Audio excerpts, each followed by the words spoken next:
What happens when a curious mom becomes the AI person for everyone around her? Welcome to the AI Empowered Mom podcast. AI Empowered Mom is on a mission to reduce the mental load of motherhood through AI assistance, helping moms delegate the draining and reclaim their joy.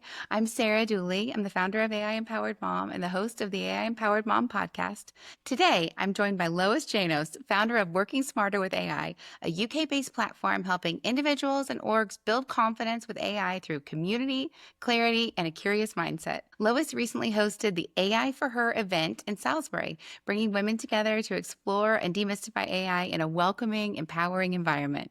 We're going to talk about becoming the AI person in your circle, what she's learned from supporting others and their first steps in AI, and why women and parents have a unique role in shaping the future of this technology. Lois, welcome. I'm so glad to have you here. Hi, Sarah. It's lovely to be here. It's just, yeah, really lovely to meet you online after following you for so long. Well, Lois, can you tell us a little bit about yourself and your family life? I'd love to know more about you. So, I live in Salisbury, which we've shared offline. You've been to too, a little town just in the south of England. It's a little way away from you. I live here with my husband and two tiny boys. They're only 2 and 3. So I have a very full life running two businesses, managing two small children and a dog.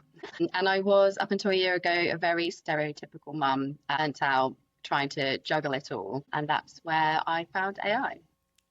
Well, how do you use AI now as a mom and in running your businesses? I use it all the time, every day, all day, every day, really. Very much for my work, but also in my family life. Just today, my son has been off sick with a fever from his nursery school since Tuesday. But as most 2-year-olds are, he is full of beans. And so I'm trying to juggle work and a small child at home. So I've definitely been leaning on ChatGPT to help me with some activities for him today. Because after 2 days at home, he's definitely starting to climb the walls. I have my boys Mondays and Fridays, and it's a bit like that sort of mum mental load that on a Sunday night, I think, what am I going to do with them again tomorrow? And every single week.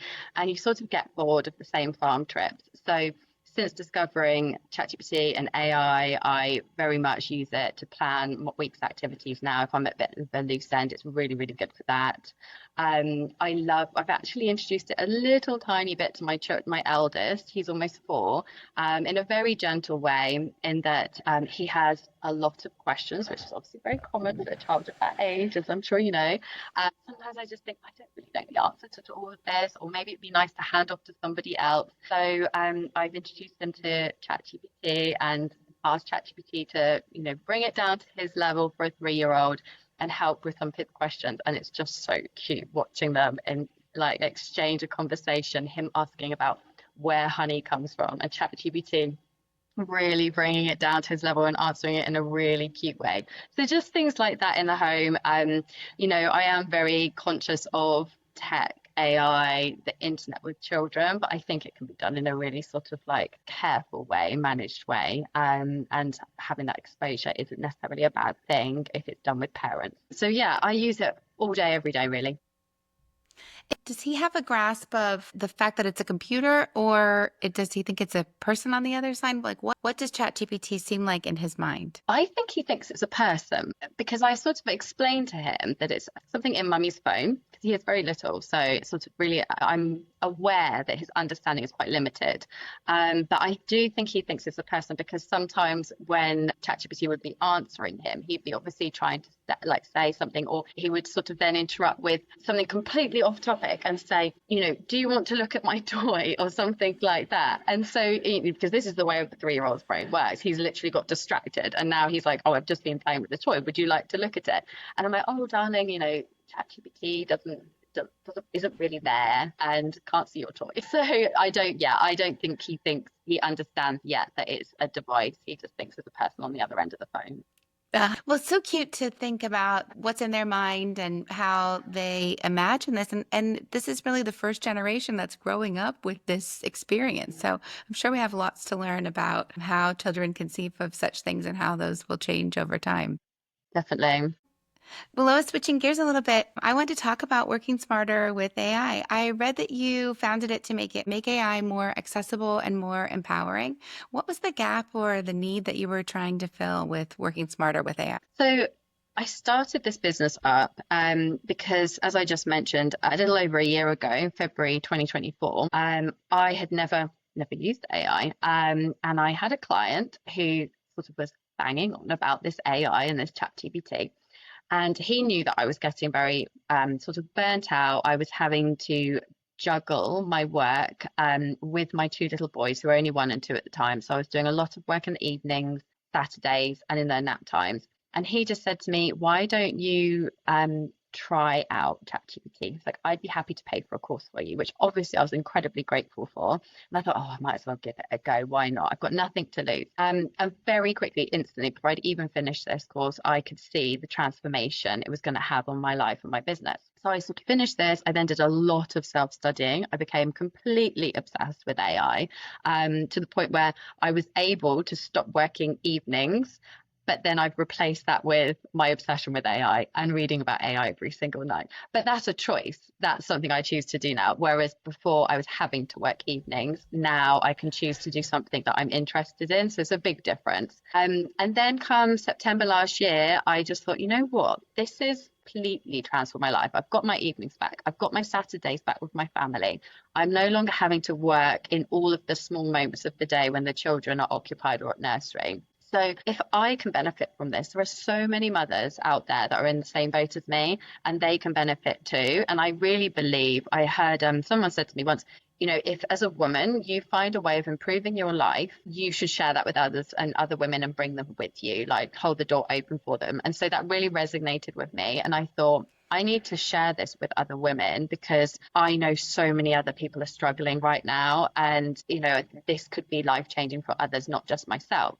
So I started up Instagram page last September, and the interest was just there straight away. I've had a lot of inquiries very quickly. I am not a tech person. I don't have a data science degree at all. I am a woman. I'm a mother who discovered something that transformed her life and wanted to share it with other people. So I feel like people really connected with that and suddenly thought, she's not that far ahead of me and she's changed things for her. I could do that too. So yeah, it sort of kicked off from there, and it's still going crazy at the moment, which is why I wanted to sort of start my own workshops. And because up until a few weeks ago when I ran AI for her, I had been doing speaking events at other people's events. But I thought, no, I want to bring this to my hometown because Salisbury is not a big city. And I thought, why should London, the big cities, all get sort of like be the front runners in AI when actually my small town mentality city deserves to be part of that too, especially the women here. So yeah, that's a little bit about why I decided really to start it up. It's a passion, a huge passion of mine. I Can you tell a little bit about what the AI for her workshop was like, what was covered and who came, and maybe those of us who couldn't attend, what can we learn from it? Yeah, so it was very much aimed at women. When I started thinking about setting up my own workshops, at first I felt like perhaps I needed to do it as a mixed group. I felt like there was opportunity there and I should be offering it to everybody.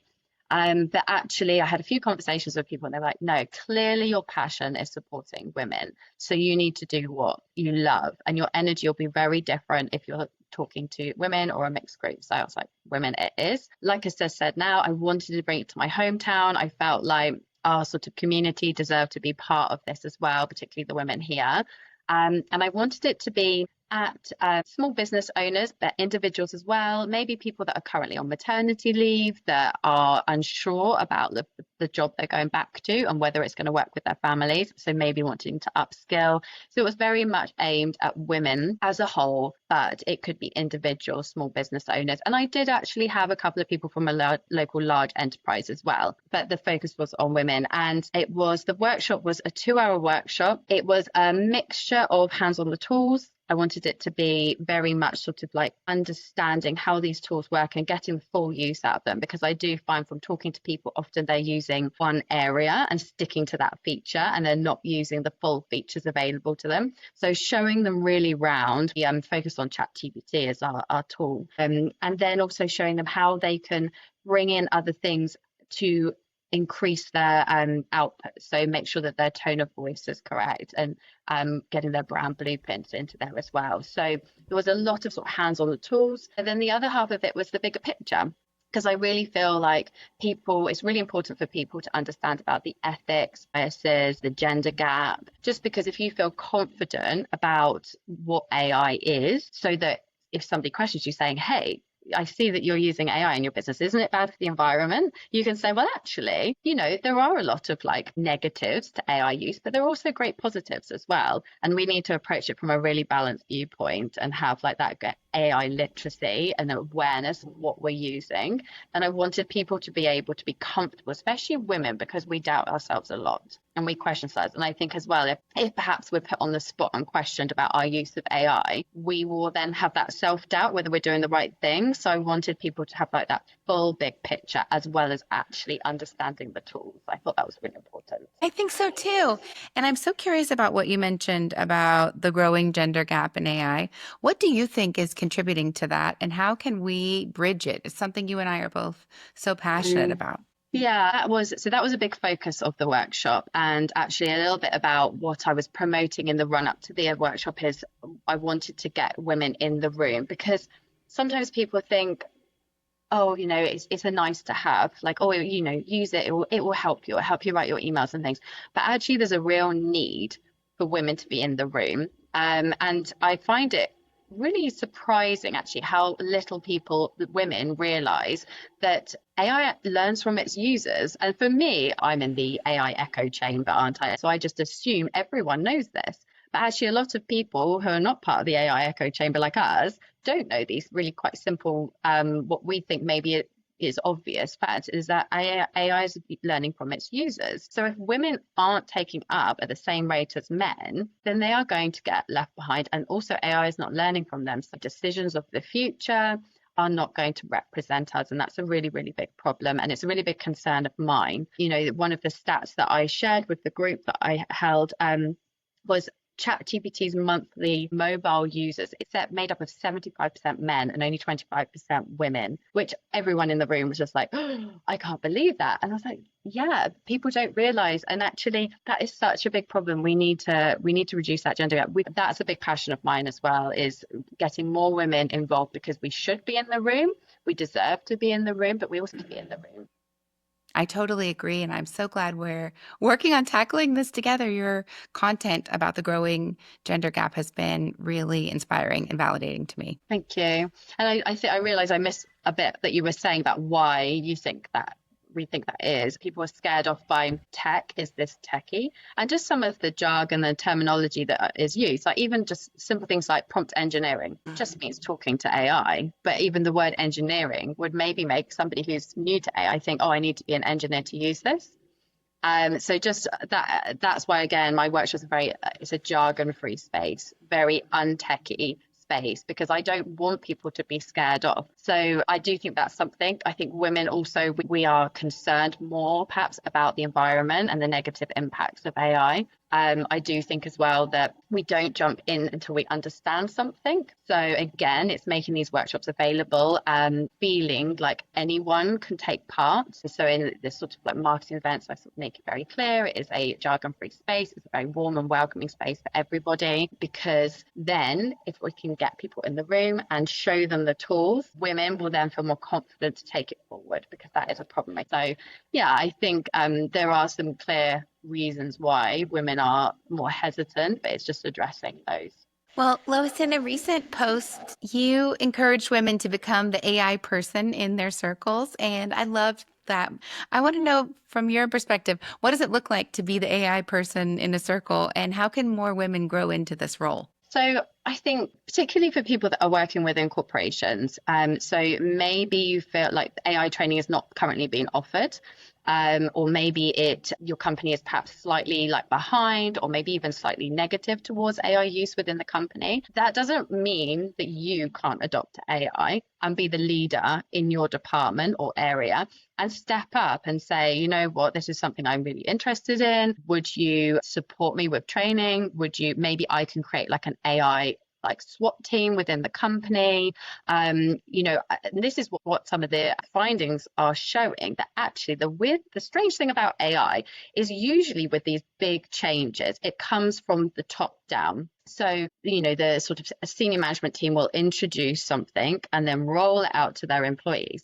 What they're saying with AI is the other way. The employees are adopting AI. And then because the companies are they've got slower cogs turning, they are then struggling to catch up with employees using these tools within the company, which obviously presents a bit of a data risk if they don't really understand how their information is being used by many different employees using many different tools. So there is a bit of catch up, but I think, if you are an individual and it's an interest of you, step forward, be the leader in your company, because actually, this is about your future. And just because the company you work for isn't adopting it quick enough doesn't mean that should hold you back. And you will notice how suddenly, when you are the one that knows that, how everyone comes to you and asks questions. And, it's particularly for a woman, when they do catch up, and they suddenly go, okay, right, we're implementing AI, we're rolling it out. You don't want them to go, okay, we need some tech brains in the company. Let's start recruiting externally. You need to be sort of like stepping forward now, putting your hands up saying, hey, I already know some stuff about AI and I'm really passionate, I'm really interested in learning more. And I want to lead on it within the company, because you don't want them to overlook you when they do start rolling this out. But even if you don't work for a company and you work as an individual, and you have your own business, I think it goes back to bringing others forward, like in your community, whether it's in your local business community, being the person, the AI person, and like bringing others with you, shouting about it and start talking and get people talking about it as well. So it doesn't matter whether you're an individual, you're part of a community, or whether you're a larger organization, you can be that AI person and leading. Well, let's switch gears a little bit and talk about AI and parenting. Lois, what do you think about this new generation of children, which will grow up with AI and us as the first generation of parents using AI as a tool in our tool set? How do we meet this moment and make sure that we do right by ourselves as mothers and look after our children in this time of great transformation? Yeah, I think for me, there's a real divide, and parents are really worried, which is understandable. And that's something that I hear a lot of, and can be a little bit of a point where perhaps somebody is really scared or nervous because they're worried for their children and what it's going to mean for their children. And I've already heard about parents having arguments with children over AI and saying, well, why are you using AI for your homework? You're cheating. You shouldn't be doing that. And that makes me really sad actually for the children, because I just feel like inevitably it's the children that are getting caught up in this, because in the UK, the education providers are behind on this. It has been quite like, you shouldn't be using it. It's banned. And so the children will always find a way to use things that they're not supposed to. And so they are doing it anyway. And then the parents on the other side saying, hey, you shouldn't be doing that. I'm pretty sure you shouldn't be doing that. And so they're also then telling the children. So these poor children are just stuck in the middle. And actually, I think what we can do as parents is be curious and open-minded about AI. Maybe seek out some learnings so that you understand what AI means. You can support your children, and hopefully the education providers will catch up soon as well. Because the problem is if children are not being supported to use AI safely and responsibly, then they are going to leave education and start a career, and they're going to be steamrolled, because all of the workplaces will be wanting AI skills, and they're going to be recruiting on your AI literacy. So if children haven't been supported to use it properly, they are going to go into the working world without the correct skills. They're going to be behind, and they're maybe going to lose out to people that have got those skills. So we really need to support them. As parents, I think we should support our children, because it is really important, but it's really important to do it safely, and to also make sure that your children understand, because they are vulnerable. They are a vulnerable part of society, and understand that things are fake online, images are fake, news is fake. That is getting worse by the day as every new release comes out. It's actually impossible sometimes now to tell the difference. So rather than trying to go see whether something's different, just think, critical thinking here, like, this is quite likely fake news or a fake image. So being aware of that and making sure that vulnerable people like our children and the elderly understand that as well. And the algorithm is a really difficult thing that actually can be quite kind of harmful for our children. So teaching our children what the algorithm does. It creates echo chambers. It's feeding you information, the same information. This can actually not be positive for you. So it's all of those. And I think as parents, we just need to support our children in a really positive way with AI, because it's going to be a huge part of their future. The jobs that they go into, my boys are very little at the moment, so for sure for them, the jobs they go into in the future are going to be completely different to the jobs that I've been doing.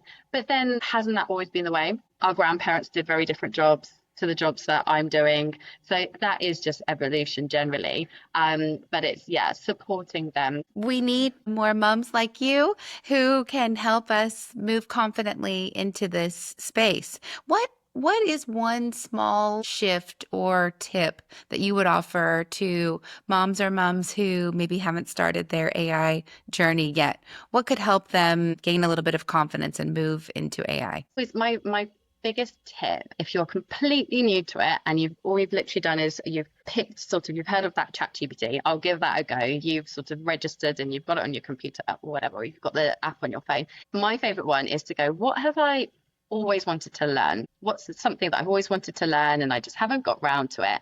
And I'm not sure if I can be bothered to try look up the YouTube video to teach it myself, or I don't know if I can't really afford to enroll in a course for it. And ask ChatGPT to support you with learning something new. It's really, really good for that. So not only can you have a bit of fun, a bit of practice, a bit of trial and error with it, you're also learning something you've wanted to learn for a long time.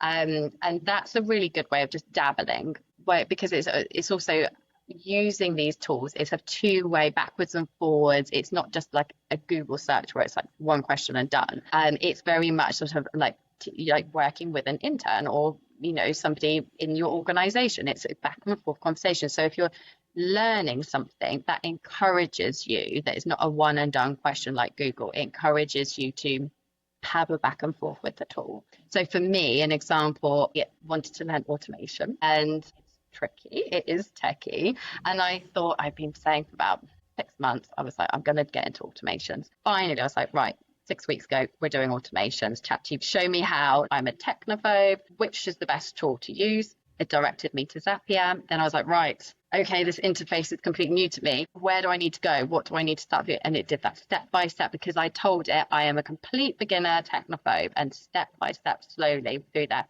And then even when I got stuck with something, I would screenshot it, or an error message, screenshot it, and it would be able to help me with that error and talk me through it. So you could do that for all sorts of different things that you want to learn. If you wanted to learn the piano or something, be like, right, I'm at my piano, where do I need to start? Or, I'm struggling with this. So anything you've ever wanted to learn, I think it's a really nice way to get into it. No pressure and just a bit of experimenting.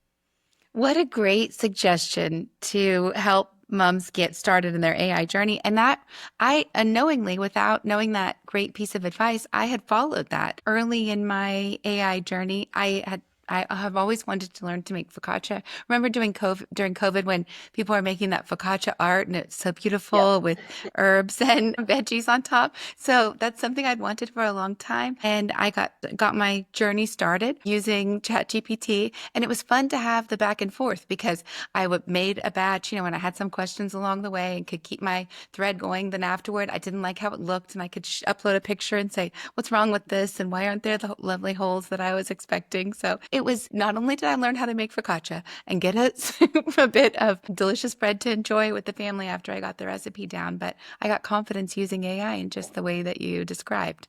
Well, Lois, I could talk to you all day. I think this conversation has just flown by. Thank you so much for sharing all this. I'd love if we could shift into chatbot mode, and I'll just ask you a few quick questions and just want to hear what comes to mind from you. Your first answer, no judgment. So first question for you, and I think I already know the answer based on our chat, but what is your favorite AI tool? It's actually a little bit tricky because I do have a few favorites, but my go-to would be ChatGPT. I think because also as it's evolving, more features is becoming a sort of all-in-one.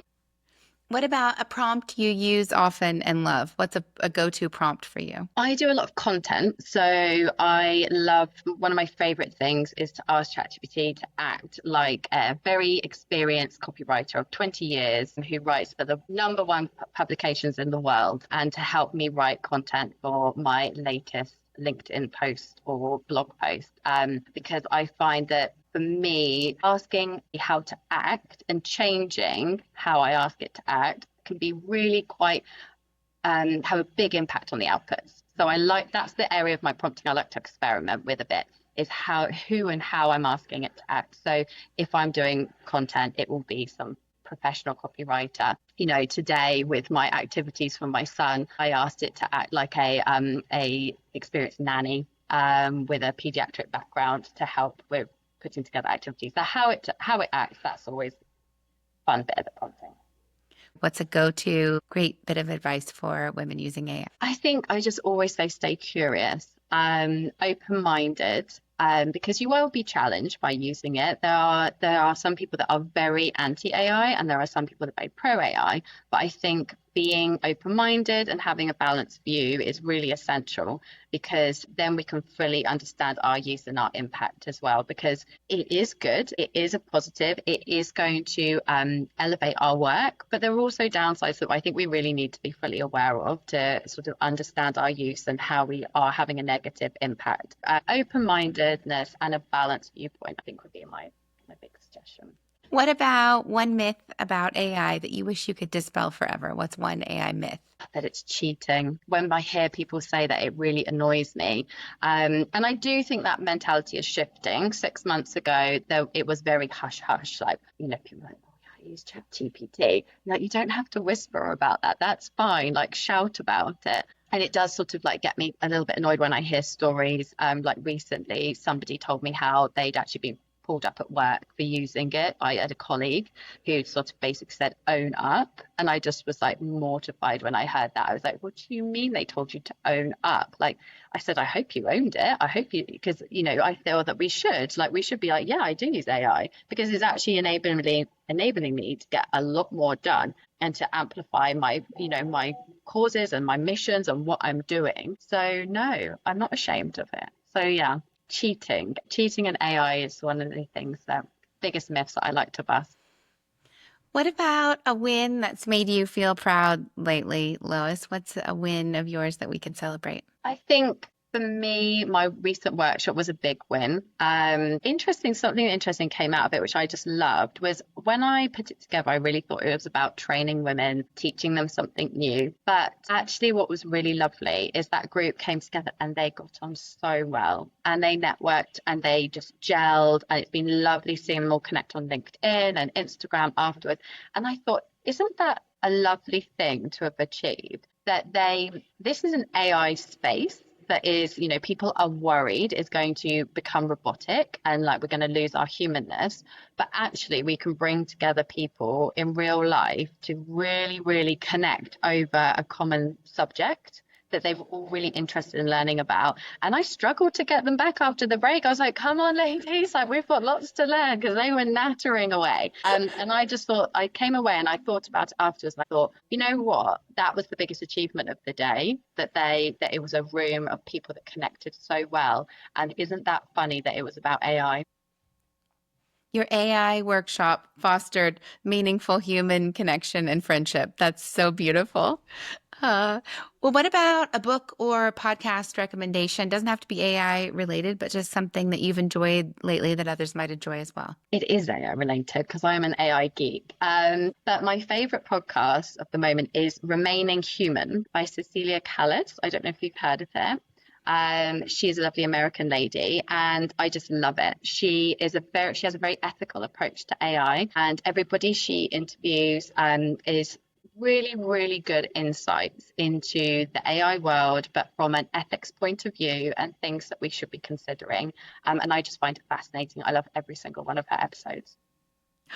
Well, Lois, as I mentioned before, I could talk to you all day. Thank you so much for spending this time with me. And I'm going to leave today's conversation with your encouragement to stay curious and know that as women, as moms, we don't have to wait for permission to try AI. We can take our own curiosity. I appreciate the reminder that you offered that the more that women use AI, the more that women shape AI, the more helpful it becomes for us, and the more the tools will be built and created, the technologies that are used will evolve with moms and parents in mind. I will hope together we can encourage everyone who is listening to start where they are and follow their curiosity. And if they want to stay connected to you, if they aren't already, they can follow you on Instagram at Working Smarter with AI, or they can find you on LinkedIn at Lois Janos, Janos. And I want to thank you again so much, Lois, for joining me on the AI Empowered Mom podcast. And I hope that other moms, if today sparked an idea for you or gave you clarity